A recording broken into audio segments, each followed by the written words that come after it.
Chaz, it's been about a month since renovations started on the pitch at St James Park. Looking behind you, it's looking pretty green. I'm guessing you're pretty happy with the progress thus far. Last game of the season, beginning of first week in May, I think. It's now the first week in June. So 4 weeks ago, we sprayed the pitch off and we phrase mowed it, corroed it, whatever you like to call it. Basically, took it off, took the shaved off the surface, took off several lorry loads of material, and then went through the process of relaying the carpet on the top, regrowing the carpet. Good germination, even germination. Happier this year than I was last year. We got more even. We made a few tweaks to our methods as to when we put fertilizer on and stuff. And we'll cut it for the 4th time tomorrow. We have put a bit of liquid feed. We put a granular feed on 10 days after the seeding, and we put a liquid feed on last Wednesday. So pretty cool. It's a lot smoother. A lot of the edges, which I wasn't that comfortable with last year, because when we did the full renovation, it was the weather conditions, if anybody remembers and sees the pictures, was horrific. And how we even got a football pitch out of that, let alone one that got in the top 4 in the league, I'll never know. Must have been more luck than judgment. But it's looking, I'm really, really pleased. Kind of look forward to cutting it at the moment. Don't take too much off. Nice gentle cut. So tomorrow's cut will be with the rotary mowers, and then later in the week we'll get the cylinder mowers out, which we've serviced and had resharpened. So this time next week, it should really start to take shape. It's all good at the park. I believe they say the first cut is the deepest, but that first cut, is it a nervous one? You know, the first cut actually was very moist. The first 2 cuts are very moist. It was quite wet, but we had to do it because it was getting a bit away from us. We did wait for one day and then decided we can't wait any longer, and it was when it was a bit wet and rainy.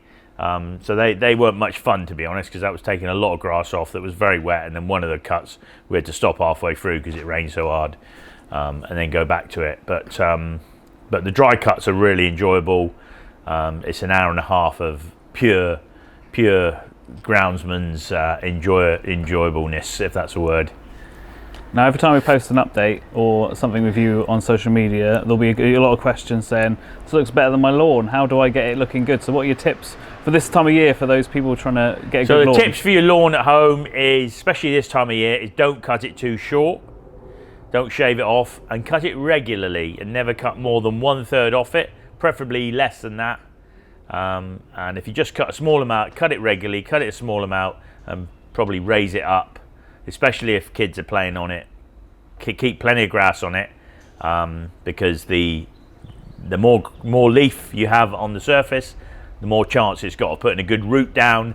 The more chance it's got to put a good root down, the more moisture it'll pull up from lower down in the surface, and the healthier grass plant you'll get. Are there any seeds or anything you recommend, or is it very much still? Again, if you want sort of lower maintenance stuff, you've got the fescues really. You're not probably going to use bent on your lawn.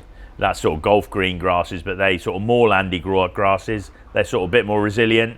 And then if your kids are playing football on it, or you're playing football on it yourself, or whatever, or dogs are running around on it, then you need a bit of perennial ryegrass, which is a bit hungry and needs a bit more water and a bit more feed, but it does grow a bit more vigorously and takes a bit more wear.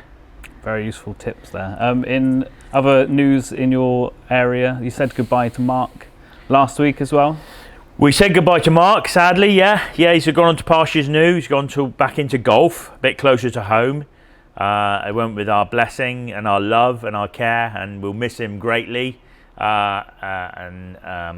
He started today. He sent me a message. I haven't quite looked at it yet, but I did send him a goodwill message this morning from all of us. He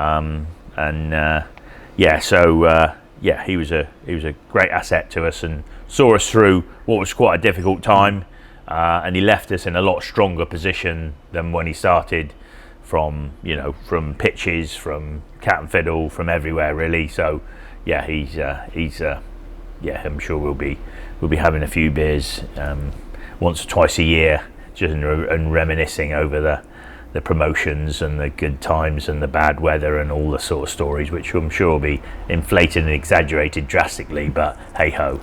And speaking of the training ground as well, there, the cliff hole you mentioned, work starting out there with the foundations, I believe, on the new development. Does that affect any of your work or anything? No, we're working closely with the guys. I left them this morning. It was a bit like leaving a child at nursery for the first time. It was I had to come in here to do some interviews for my new replacement member of staff.